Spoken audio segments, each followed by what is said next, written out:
Hello friends, ये मैंने एक बटरफ्लाई लिया है जो कि MDF कट आउट है।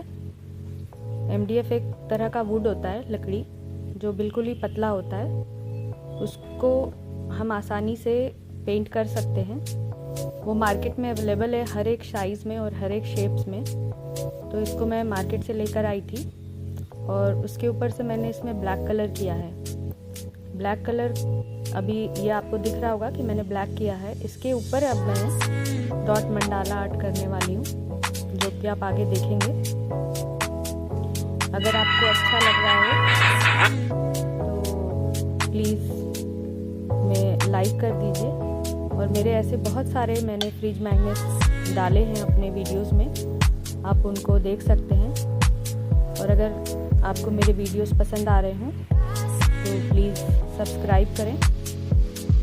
Thank you friends.